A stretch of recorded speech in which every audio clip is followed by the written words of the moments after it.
हरिओम प्रिय दर्शकों, यदि आपकी वृषभ राशि या वृषभ लग्न है तो इस वीडियो को बहुत ध्यान से देखिएगा, समझिएगा। इस वीडियो में हम समझने वाले हैं कि ये अक्टूबर का महीना हमारे लिए कैसा रहेगा, फाइनेंशियली कैसा रहेगा, हेल्थ, बिजनेस, करियर और स्टूडेंट के लिए मैरिज लाइफ हो या लव लाइफ हो, सभी के बारे में हम जानेंगे। आप कहीं इन्वेस्टमेंट करना चाहते हो या लोन लेना चाहते हो या अन्य जैसे भी फाइनेंस के हिसाब से हो या अन्य दृष्टिकोणों से, इस महीने कौन सी ग्रहस्थितियों के क्या चेंज होने हैं और उनका प्रभाव हमारे जीवन में कैसे, कहाँ पर क्या पड़ने वाला है, सभी कुछ जानेंगे। तो वीडियो को पूरा देखिएगा, समझिएगा। तो आइए सबसे पहले हम जल्दी से ग्रहस्थितियों को समझ लेते हैं। तो सूर्य का परिवर्तन 17 अक्टूबर को होने जा रहा है, जो कि तुला राशि पर होगा, और चंद्रमा का परिवर्तन तो होता ही रहता है। मंगल की बात करें तो 27 अक्टूबर को इनका परिवर्तन होने जा रहा है, जो कि वृश्चिक राशि पर होगा। बुध का परिवर्तन 3 अक्टूबर को होगा तुला राशि में, और फिर 24 अक्टूबर को फिर से होगा, जो कि वृश्चिक राशि पर होगा। देवगुरु बृहस्पति 18 अक्टूबर को अपना परिवर्तन करेंगे और कर्क राशि में गोचर करना शुरू करेंगे। शुक्र 9 अक्टूबर को अपना परिवर्तन करने वाले हैं, कन्या राशि में गोचर करेंगे 9 अक्टूबर से। और बात करें शनि की, तो शनि इस समय तो मीन में है, गोचर कर रहे हैं। राशि परिवर्तन तो नहीं, परंतु नक्षत्र परिवर्तन है। 3 अक्टूबर को पूर्वा भाद्रपद नक्षत्र, ये गुरु का नक्षत्र है, इसमें गोचर करना शुरू करेंगे। अभी वक्र अवस्था को प्राप्त है, आप जानते ही होंगे। तो वक्र अवस्था की वजह से फिर से ये जो है तो यहाँ पर आने वाले। और बात करें राहु केतु की, तो राहु जो है तो कुंभ में और केतु सिंह में गोचर कर रहा है। तो ये है गृह स्थिति। अब आइए समझते हैं संक्षेप में कि क्या क्या प्रभाव हमारे अलग अलग, चाहे वो स्वास्थ्य हो, चाहे इन्वेस्टमेंट हो या सेविंग हो, या सभी पर क्या हो सकता है। इस महीने हम बात करें स्वास्थ्य की, तो स्वास्थ्य को लेके थोड़ी चिंताएं तो हैं। खासकर 9 अक्टूबर तक तो ठीक है, 9 अक्टूबर से अब शुक्र का परिवर्तन हो जाना है। तो 9 अक्टूबर के बाद स्वास्थ्य को लेके बेहद सावधान रहने की आवश्यकता है, क्योंकि स्वास्थ्य को लेके थोड़ी समस्याएं देखने को मिल सकती हैं। आपको बहुत ज़्यादा खान पान का संयम रखना चाहिए, योग प्राणायाम करते रहना चाहिए, क्योंकि कई बार यहाँ पर तनाव की स्थितियाँ, कन्फ्यूजन की स्थितियाँ भी होंगी। कई बार आपका मन गलत विचारों में भी जाएगा, तो आपको ध्यान रखना है।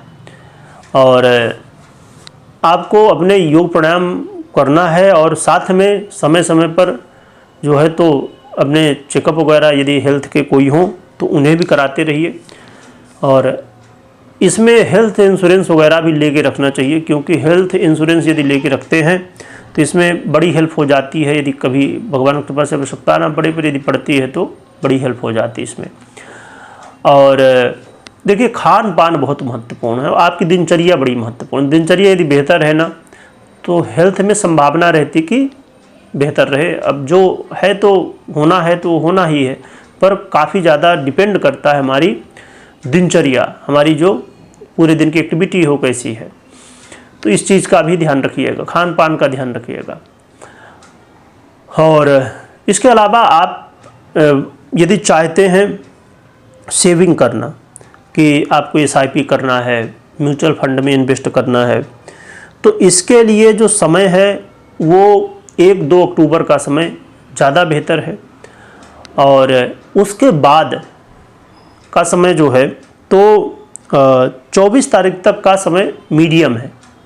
उसके बाद थोड़ी सी मुश्किलें बढ़ेंगी। 24 तारीख के बाद अक्टूबर में इन्वेस्ट करने से बचना चाहिए, क्योंकि यहाँ पर जो है तो स्थिति कमज़ोर हो जाएगी।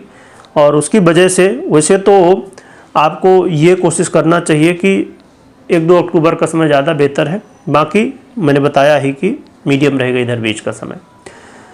चाहे आप शेयर मार्केट में इन्वेस्ट कर रहे हों या आप SIP कर रहे हों शेयर मार्केट में या म्यूचुअल फंड में, तो ये बात का ध्यान रखना है। और यदि आप सेविंग भी कर रहे हैं किसी भी तरह, अन्य PPF वगैरह या अन्य तरीके से, तो भी आपको इस बात का ध्यान रखना है कि 1-2 अक्टूबर का समय ज़्यादा ठीक है और 24 तारीख तक का समय मध्यम, उसके बाद थोड़ी सी स्थितियां ठीक नहीं हैं तो आपको बचना चाहिए इससे। इसके अलावा यहाँ पर स्थिति ये है कि जो विद्यार्थी हैं, स्टूडेंट हैं, उनके लिए भी थोड़ी सी मुश्किलें बढ़ेंगी 9 अक्टूबर से, पर उतनी ज़्यादा चिंता की बात नहीं है क्योंकि गुरु बहुत मजबूत होने वाले हैं और गुरु उच्च अवस्था को 18 तारीख से प्राप्त होंगे, तो गुरु फिर 18 तारीख से संभालेंगे चीज़ों को। तो 9 से लेकर 18 के बीच में थोड़ा सतर्क रहना है।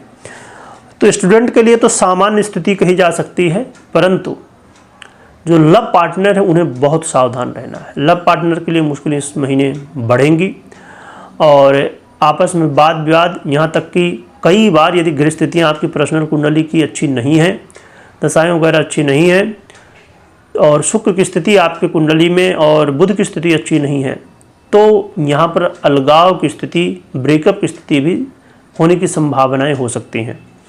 तो आपको अपने लव लाइफ में बहुत सावधान रहने की आवश्यकता रहेगी। और जो लोग लोन लेना चाहते हैं या लोन चुकाना चाहते हैं, उनके लिए भी 9 अक्टूबर से पहले ही ये चीज़ों को आपको कर लेना चाहिए। 9 अक्टूबर के बाद यदि लोन लेते हैं या चुकाते हैं तो उसमें मुश्किलें ज़्यादा देखने को मिल जाएंगी, तो इसलिए आपको पहले ही ये सब चीज़ें कर लेना चाहिए, तो ज़्यादा बेहतर आपके लिए रहने वाला है। फिर हम बात कर लेते हैं कि आप यदि मैरिज लाइफ में हैं, शादीशुदा हैं, तो आपके लिए कैसा क्या प्रभाव रहेगा। तो यदि आप मैरिज लाइफ में हैं, शादीशुदा हैं, तो आपके लिए ये महीना अच्छा कहा जाएगा, जो कि मंगल यहाँ पर जब आपके सप्तम में ही आ जाएंगे, वृश्चिक राशि में गोचर करेंगे, जो कि वो भी 27 तारीख से है। उसके पहले तो षष्टम में गोचर कर रहे हैं, तो मैरिज लाइफ की स्थिति ठीक कही जाएगी, कोई खास चिंता करने की आवश्यकता नहीं है। और हाँ, ये एक चीज़ है कि आपके जो पार्टनर हैं, यानी कि पति या पत्नी आपके जो है, उनके स्वास्थ्य का ध्यान रखिएगा। बाकी कोई चिंता नहीं। हाँ, जब मंगल यहाँ से 27 तारीख से आ जाएंगे तो कई बार थोड़ा सा आपस में उलझने, गुस्सा वगैरह थोड़ी हो सकती है, पर आपको कंट्रोल रखना है। बहुत चिंता नहीं है, पर हाँ ना, थोड़ा ध्यान रखना है कि कोई आपस में गुस्सा वगैरह करने से बचे तो ज़्यादा बेहतर है। पर यदि और दृष्टिकोण से देखा जाए तो मैरिज लाइफ ठीक है। अब हम बात कर लेते हैं कि करियर की। यदि आप जॉब करते हैं तो करियर में क्या स्थिति रहने वाली है। तो करियर में स्थिति देखा जाए तो यहाँ पर सप्तम, अष्टम और नवम, तो करियर के दृष्टिकोण से बहुत अच्छा कहा जा सकता है, क्योंकि गृह स्थितियाँ सभी बढ़िया हैं और सबसे बड़ी बात है गुरु की स्थिति जो बेहतर होने वाली, वो आपके करियर में प्रभाव सीधे डालेगी। तो यहाँ पर करियर के दृष्टिकोण से बहुत अच्छा है।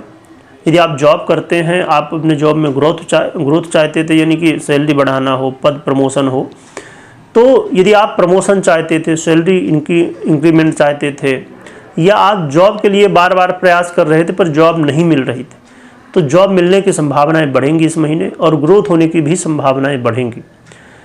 तो बहुत अच्छा है करियर के दृष्टिकोण से। मैरिज लाइफ भी ठीक ठाक ही कही जाएगी। और अब हम बात कर लेते हैं बिजनेस की। यदि आप बिजनेस करते हैं तो आपके लिए कैसा रहेगा। तो बिजनेस के दृष्टिकोण से भी देखा जाए तो 1, 2, 3, 4, हाँ, तो बिजनेस में भी अच्छा है। यहाँ पर आपको प्रॉफिट देखने को मिलेगा, लाभ देखने को मिलने वाला है। और बिजनेस में एक कहा जाए कि अपनी ताकत के साथ, पूरे मेहनत के साथ आप अपने बिजनेस को करना शुरू करेंगे तो आपके बिजनेस में ग्रोथ भी देखने को मिलने वाली है। एक बात ज़रूर ध्यान रखिए कि बुध की स्थिति कमज़ोर होने वाली है ना। तो बुध की स्थिति 24 तारीख से, तो आपको इस समय ध्यान रखना होगा कि बुध जब 24 तारीख से थोड़ा सा कमज़ोर हो जाएंगे, वृश्चिक राशि में आ जाएंगे, तो फिर ये अच्छा नहीं है। तो जो भी काम करना है तो पहले ही कर लेना चाहिए। और शुक्र की स्थिति भी यहाँ कमज़ोर होगी, पीड़ित होंगे, शुक्र और सूर्य भी पीड़ित होंगे। तो ऐसी स्थिति में आपको ये ध्यान रखना है कि यदि सूर्य से संबंधित या शुक्र से संबंधित बिजनेस है आपका, वहाँ पर आपको सतर्क रहना है। बहुत ज़्यादा चिंता नहीं, पर हाँ सतर्क रहने की बेहद आवश्यकता होगी, क्योंकि इनकी स्थिति जब कमज़ोर पड़ रही है, अब जैसे फिल्म इंडस्ट्री हो या ब्यूटी इंडस्ट्री से काम हो आपका, या फैशन का जो काम होता है, या ऐसे बहुत सारे बिजनेस होते हैं जो शुक्र और सूर्य के प्रभाव में आते हैं, तो यहाँ पर आपको सतर्क रहना है। यदि आप जैसे क्रिप्टो करेंसी हो या गोल्ड में इन्वेस्ट करना चाहते हो या और भी कहीं इन्वेस्ट करना चाहते हो, तो उसके लिए मैंने पहले ही बताया कि ये जो है तो समय 9 तारीख के पहले का समय ज़्यादा बेहतर है, 1-2 अक्टूबर का समय ज़्यादा और भी इससे भी ज़्यादा बेहतर है। पर यह ज़रूर है कि आपको यहाँ पर लाभ ज़रूर मिल सकता है यदि आप पूरे इन बातों को ध्यान रखते हुए करते हैं और समय से करते हैं, क्योंकि आगे फिर करेंगे 9 अक्टूबर के बाद थोड़ी मुश्किलें बढ़ जाएंगी। तो आपको ध्यान रखना है, जो कि गुरु मजबूत होने की वजह से कई सारे ऐसे काम होंगे कि जो अभी हम सुन भी रहे हैं, लग भी रहा है कि ये गड़बड़ होगा, वो गड़बड़ होगा और यहाँ लाभ होगा, वहाँ नहीं होगा। तो परंतु गुरु की स्थिति मजबूत है और आपके ये 11वें भाव का आधिपत्य रखते हैं, और तो इसकी वजह से गुरु जो है तो अचानक लाभ भी करवा देंगे। तो यदि आपकी पर्सनल कुंडली में गुरु की कैसी स्थिति है, ये बहुत ज़रूरी है देखना, और भी ग्रहों को देखना समझना चाहिए। एक बड़ी महत्वपूर्ण बात यहाँ पर ध्यान रखिए, हमेशा मैं कहा करता हूँ कि जैसे हमने इन्वेस्टमेंट की बात की, शेयर मार्केट की या बिजनेस की या अन्य जो भी बातें की, तो इसके जो एडवाइज़र है, इसके जो जानकार व्यक्ति हैं, उनकी सलाह लेने के बाद ही आपको आगे बढ़ना चाहिए, कोई निर्णय लेना चाहिए। मात्र गोचर के आधार पे या हमने जो ज्योतिष की गणनाओं के आधार पे समझा, इसके आधार पे खाली आपको निर्णय नहीं लेना चाहिए। आपको अपनी पर्सनल कुंडली भी विश्लेषण करने के बाद ही निर्णय लेना चाहिए, मात्र गोचर के आधार पे नहीं। तो फिर अब प्रश्न उठता है कि फिर इसका क्या मतलब है। इसका मतलब ये है कि अब वही समझिए कि 2 पहिया वाहन है, एक पहिया पर्सनल कुंडली है, एक पहिया गोचर कुंडली है, तो कितना महत्व हो सकता है आप खुद समझ सकते हैं। इसीलिए दोनों महत्वपूर्ण हैं, तो दोनों को देखना चाहिए, समझना चाहिए। तो ये कुछ स्थिति है। अब हम बात करते हैं उपाय की। तो उपाय के रूप में आप सबसे पहले ये कोशिश करिए, हेल्थ को अपने इम्प्रूव करिए, हेल्थ का ध्यान रखिए। हेल्थ यहाँ पर ठीक नहीं दिख रही है, तो हेल्थ में ध्यान रखना ज़रूरी है ना, क्योंकि यदि हेल्थ बेहतर रहेगी तो सब चीज़ें बेहतर रह सकती हैं। तो हेल्थ का ध्यान रखिए। आपको शिव आराधना करनी है। शिव आराधना में शिव जी को कुश अर्घ चढ़ाइए। रात में पानी में, जल में कुशा थोड़ा थोड़ा डाल दीजिए, 10-20 टुकड़े छोटे छोटे, और फिर सुबह पूजन वगैरह जब करें, शिव जी की पूजन करिए और जल भी चढ़ाइए। जब एक तो सादा जल चढ़ाएं, फिर कुश अर्घ चढ़ा दें, और फिर तिलक चंदन इत्यादि शुद्ध जल चढ़ा के विधिवत पूजन कर लीजिए।